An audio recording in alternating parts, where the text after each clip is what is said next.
조금 남은 시간 아까 그 넥타이 유래에 대해서 한번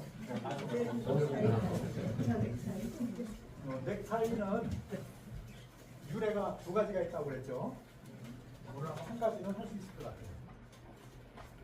언제 나온 거냐면은 1600년대 초에 그 프랑스하고 유럽 전체가 개돌 세계에서는 세계 대전을 일어난 게 30년 전이에요. 다른 전쟁, 뭐 100년 전쟁, 80년 전쟁 이런 것도 다 그거는 국지적으로 이렇게 계속 계속된 거고, 이거는 유럽 전체가 다 전쟁을 한 건데, 시발은 그 오스트리아 쪽인가? 그쪽에서 개신교가 자꾸 일어나니까 정통 캐톨릭에서 그걸 모르게 탄압을 한 거예요, 많이. 그러다가 이제 탄압을 하다 보니까 이제 개신교 있는 쪽에 한번 전쟁이 나기 시작해서 이게 전 유럽으로 전체 이렇게 번져나간 거예요. 전부 다 개신교 옹호하는 나라, 또 캐톨릭 옹호하는 나라 뭐 이렇게 있잖아요. 그게 편이 돼갖고 전쟁을 하기 시작한 거예요. 게다가 나중에 시간이 지나가면서 이제 종교 전쟁이라는 거는 희박해지면서 이제 그 군주 체제의 체제 전쟁보다가 이제 바뀌었어요. 그래서 나중에는 제일 마지막에 이제 프랑스하고 이 넥타이가 나온 거는 프랑스하고 합스부르크하고 이제 독일 그쪽이죠. 이렇게 전쟁을 하는 과정인데, 프랑스에서 왕 하면 생각나는 게 누가 있어요? 왕. 나폴레옹 황제죠. 그렇죠. 루이 14세. 루이 14세의 아버지 때 이 30년 전쟁이 이제 시작이 된 거예요. 이게. 루이 14세는 그 어려서 이제 그 시작될 때는 모르고 이제 끝나갈 때쯤에서 합스부르크하고 이제 전쟁을 할 때, 그때 뭐 한 저기 어렸을 때 그때 그 구경을 이제 하는 거예요. 근데 루이 13세가 이제 저 자기들 프랑스 군만 갖고는 좀 부족하니까 자기들 또 연합대에 서 있는 이 나라 저 나라에서 자 군대를 좀 보내라고 이렇게 해서 왔어요. 근데 그 중에 하나가 이제 크로아티아 병사가 왔어요. 크로아티아가 사람들도 멋있고 세계에서 키가 제일 큰 민족이 크로아티아 사람들이에요. 키가 평균 신장이 제일 큰 거 세계에서. 그 키 크고 멋진 애들이 쫙 왔는데, 크로아티아에서 이제 왕이 보낼 때 어떻게 보냈냐면, 야, 우리나라는 다른 나라하고 식별시게 하기 위해서 여기다가 그 우리 나비 넥타이 같은 거 그거를 하나씩 해서 달고 가라. 그래서 여기다 전부 다 나비 넥타이 같은 거 하나씩 달고 간 거예요.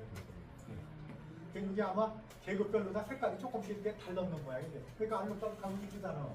이쪽은 이쪽들은 파란 거, 이쪽들은 노란 거, 이쪽들은 뭐 빨간 거. 뭐 그러면 그 루이 13세가 야, 너 그거 뭐냐? 이게 멋있으니까 루이 13세가 야, 그게 너 뭐냐? 그랬더니 아니 크로아티아에서 온 병사가 프랑스 말을 못 알아듣잖아요. 그러니까 나는 크로아티아에서 온 병사입니다. 그게 뭐냐면 크라바트. 크라바트. 그게 이제 그런 뜻이래요. 크라바트 하고 대답을 한 거예요. 그랬더니 루이 13세는 아 이게 크라바트라고 하는 거구나 라고 이제 또 알아들은 거예요. 그래서 이게 멋있으니까 이제 왕이 들어가서 이제 요거를 저 상용을 해다가 보면은 저기 그 유럽의 프랑스의 그림 보면은 이렇게 있다가 조금 더 커졌다가 조금 더 나중에 막 이렇게 나오죠 이게. 이렇게 나오는 거예요. 그렇게 유행을 많이 한 거예요. 루이 14세 때 이제 그런 것도 또 자기도 크면서 그런 걸 하고, 그래서 이게 넥타이가 여기에서 변질이나 그냥 이렇게 막 그냥 둥글려져서 크게 됐는데, 1900년대 초에 영국의 한 디자이너가 그걸 가져가서 지금과 같이 이런 넥타이를 이렇게 변형을 디자인한 거예요. 그러면서 전 세계에 퍼지게 된 것이 넥타이 유래가 됩니다. 프랑스에서는 지금도 크라바트라고 이렇게 얘기를 하고 있어요. 크라바트. 원인은 한 프랑스 병사라고요. 크로아티아 병사입니다라고 하는 그런 뜻이래요. 근데 시간이 좀 있으니까 그러면 얘기를 다 못하면 안 끝내면 어떻게 해요? 못 끝내면 뭐 중간에 생각하죠. 그러면 일단 저 갖고 지나가는 건데. 우리 옛날 그 호랭이가 담배 피우던 시절에 중국에서 우리 고조선을 쳐들어온 거예요. 저 고조선 너무 그 영토가 너무 넓어. 그때는 지금 중국 북부, 몽고 이쪽에 있어서 이 만주 지역 전체가 다 이제 고조선 영토라고 그래요. 근데 거기에 이제 중국에 있는 쪽에 그 성을 하나 이제 공격을 이제 해서 들어가는 거예요. 들어가는데 중국 애들은 원래 한국을 못 당해요. 우리가 왜 졌느냐? 내분을 일으켜서 지는 거예요. 당태종이 100만 군대를 끌고 와서도 안시성 하나를, 물론 뭐 몇 개 성은 함락을 했지만은 안시성 하나를 그 점령 못하고 빡 눈알 맞아갖고 가서 결국은 이것 때문에 죽잖아요. 이거 수가 그걸 맞아 죽는 거예요. 그렇게 우리나라는 걔들이 아무리 많이 쳐들어와도 당연해지는 거예요. 고조선도 AD 108년에 내분에 의해서 그냥 순식간에 그냥 없어졌거든요. 고구려도 연개소문 장군 돌아가시고 그 자식들이 내분에 의해서, 물론 자식들이 내분을 일으킨 건 아니에요. 그 옆에서 꼬드겨 갖고서 그냥 막 이게 그 해갖고 자식들이 내분을 일으킬 수밖에 없는 조건을 만들어 줘갖고 이제 그렇게 했지. 그렇게 해서 망하고 그랬는데, 고조선 때 쳐들어왔는데 이 성 하나를 함락을 못하는 거예요. 거기서 이거 성 조그만 성 저기 뭐 하루 이틀 거리다 하고 왔는데 6개월을 끄는 거예요. 그래서 이제 중국 왕이, 옛날에는 저 왕이 어디 이렇게 이제 출정을 가고 그러잖아요. 그러면 자기 왕비서부터, 왕비 아니면 사랑하는 뭐 저기 비빈이나 뭐 이렇게 비빈이나 이렇게 해서 같이 또 들고 가기도 하고, 자기 뭐 또 자식이나 이런 거 들고 가기도 하고, 뭐 자기 또 애완동물도 들고 가고 막 이랬어요. 옛날에는 전쟁할 때. 그러니까 항우도 전쟁할 때 우리 군인 들고 가서 해야에서 죽으면서 우회 뭐 하면서 우시야 너 어찌하리, 너를 두고 내가 어찌 죽으리, 그러니까 걱정하지 마세요, 나도 따라 죽을 테니까, 그러면서 이제 우리 거기서 같이 죽었잖아요. 그렇게 옛날에 전쟁할 때 가족을 이렇게 들고 다니면서 했어요. 이 왕도 자기 공주하고 자기가 키우는 애완견, 근데 이 애완견이 송아지만한 애완견인데 공주하고 왕 말만 들어, 사람 말을 다 알아들어. 다른 사람 말은 일절 안 들어. 그러니까 공주하고 왕의 말만 듣는 거예요. 맨날 공주하고만 사는 거야. 둘이서 같이 이제 공주가 맨날 이 강아지만 데리고 놀고, 뭐 놀 사람이 없으니까 다 뭐 군인들이고 그래. 근데 이제 그렇게 해서 이제 하고 있는데 왕이 하도 답답하니까 전부 다 참모임 해갖고 누가 저 성 좀 해봐라. 저 성을 함락하는 자가 있으면은, 장수가 있으면은 내가 내 딸을 주겠다. 내 딸을 주고 나라의 반을 떼주겠다. 네가 다스리는 나라의 반을 떼어주겠다. 이렇게 했어요. 그런데 장수들이, 아니 저 고조선 장수는 우리 상대가 안 되는 거, 우리가 가봐야 내가 죽은데, 내가 죽은 뒤에 뭐 나라의 반은 무슨 소용이 있고 공주는 무슨 소용이 있어, 내가 죽은 뒤에. 그러니까 무무원이로 보이다 하고 한 말도 못하는 거예요. 그냥 왕이 답답해갖고서 아이 그게 끝 하고 이제 헤어졌어요. 그런데 그날 밤에 이 개 새끼가 아니라 개 남자 개 있으니까 뭐라고 해야 돼요? 누구 그래 남자 개는?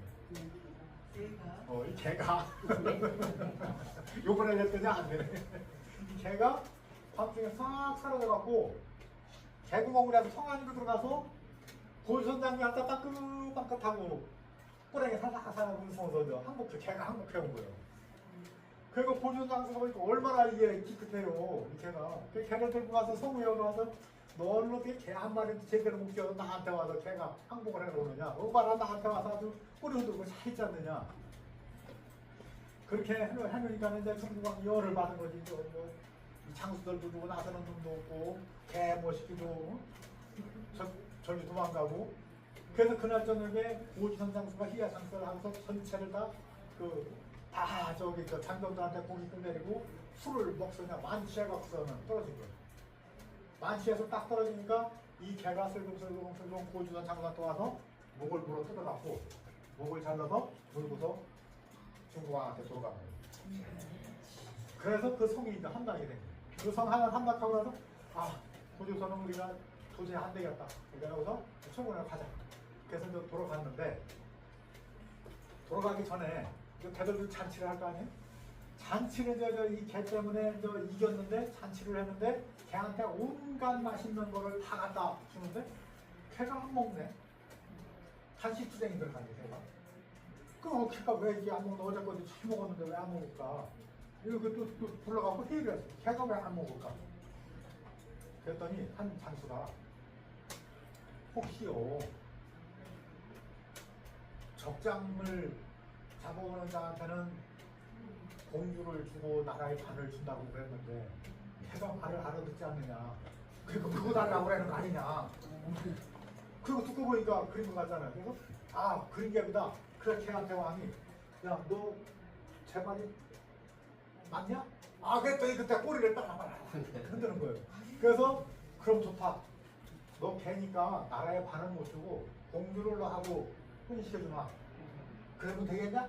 그랬더니 그때 좋다고 이제 막 콩콩콩 거리면서 저 밥을 주니까 그때부터 이제 밥을 먹기 시작하는 거예요. 그래서 어떻게 왕이 이제 약속을 했으니까 근데 약속을 했는데 걔한테 공주를 시집 보냈다고 그러니까 이게 창피하잖아요. 왕이 그죠? 왕이 창피하잖아요. 그러니까 왕이 공주하고 걔한테 둘이 재물을 금은부화를 많이 싸주고서 사람들이 안 보이는데 저 산골짜기 들어가 살아라. 결국 세상으로 나오지를 말아라. 그러고서 걔하고 가서 거기 공주는 걔 데려가 살았어요. 살다 보니까 자식이 태어났는데 평상은 사람이로되 꼬리가 길게 달렸더라. 이렇게 이제 기록이 되어 있어요. 이게 중국 전설단 함설리에 나오는 노래인데 꼬리가 길게 달렸더라. 이게 5대가 지나가니까 꼬리가 사라져서 온전히 사람 형체를 갖췄다. 라고 이제 기록이 되어 있어요. 그러면서 거기에서 이제 사람 수가 늘어나고 뭐 이렇게 하면서 이제 부족이 이제 퍼져서 한 부족을 이루고 사는 거예요. 그래도 나중에 이제 시간이 흘러서 그런 사실은 좀 까맣게 잊혀져 갈 무렵에 오로지 부족장한테만 그게 이제 그 사실이 내려가는 거예요. 그래서 사당도 따로 와서 부족장만 그 사당에 들어갈 자격이 있는 거예요. 부족장이 아닌 사람은 아들이라 하더라도 못 들어가는 거예요. 그렇게 이제 관리를 해오는데 어느 날 부족장의 아들이 사냥을 나갔는데 늙은 개를 데리고 나갔어요. 늙은 개를 데려서 사냥을 막 하려는데 늙은 개니까 잘 못 뛰잖아요. 그러니까 이제 아들이 너 개가 이제 늙어서 효용성이 없다. 너 죽어라. 그래서 그냥 뒷다리를 잡고서 강물로다가 던졌어요. 그냥 강물로다. 그러니까 개가 늙어서 힘이 없으니까 거기 빠져서 죽었어요. 그래서 혼자 집에 왔어. 어머니가 너 아까 개 들고 가지 않았느냐? 예? 그게 이제 늙어갖고 못하고 그냥 강물에 빠져 죽었어요. 그러니까 이제 그때서 어머니가 안 되겠다. 너 일리 들어와봐라. 네가 자식 새끼로서 어떻게 그렇게 할 수가 있느냐. 그래서 사당으로 들고 들어가서 네가 어차피 아버지가 연락하시니까 얼마 뒤에 네가 자기를 이을 거다. 그러니 조금 미리 알거라. 하고서 이제 그 유래를 자기 종족의 유래를 쭉 설명을 해준 거예요. 그러니까 이 아들이 그때 이제 후회를 하고 잘못했습니다. 어머니한테 빌고서 다시 그 가까로 가서 개를 꺼내갖고 떠매고 온 거예요. 떠매고 집에 와서 장사를 지내줬는데 개를 떠매려면 머리통이 앞으로 와야지 되잖아요. 그러니까 머리가 여기 와서 난 거예요. 그 머리에 피가 이렇게 두들로다가 빨갛게 여기 물이 드는 거예요. 두들로다가.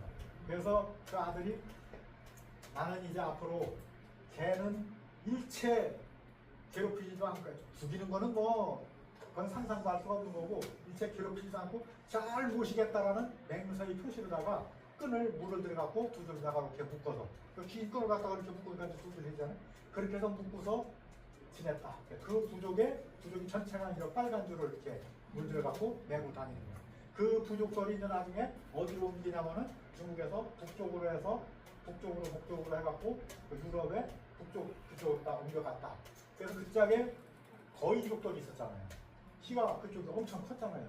로마 군사가 딱 쳐들어갔는데 키가 초등학생하고 대학생하고 전쟁하는 것 같으니까 아주 키가 크니까 2m씩 되고 그랬는데 근데 로마는 좀 작아요. 우리하고 똑같아요. 우리하고 로마 시민은 키가 로마 프랑스는 좀 작아요.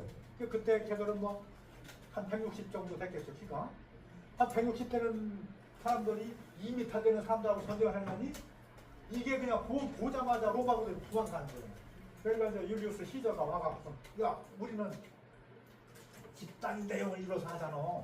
그걸 이뤄서 해자. 그거 그렇게 밀고 나가서 승리를 하고 그랬다니. 그렇게 그 큰 제가 있었 그 종족들이 키가 크고 이렇게 하면서 유럽 북쪽으로 이렇게 가면서 그 사람 전통이 빨간색을 구두를 메고 계속 그 살았다는 그것이 나중에 넥타이가 됐다.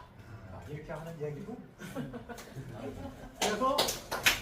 그래서 아까 신을 단어를 만들어야 되는데 어떻게 하냐? 그 우리는 개가 조상이니까 디오지라고 쓰자. 그리고 가만히 보니까는 좀 이상하잖아 이게. 우리 거꾸로 합시다 이거. 그래서 지오디라고 합시다. 그래서 지오디가 신이라는 단어가 됐다는 이야기. 무슨 이야기를 하는 게 개풀 뜯어먹는 그런 이야기입니다. 자, 그리고 내일 몇 시부터죠? 9시. 네, 9시에 다시 뵙겠습니다. 오늘 고생 많이 하셨습니다.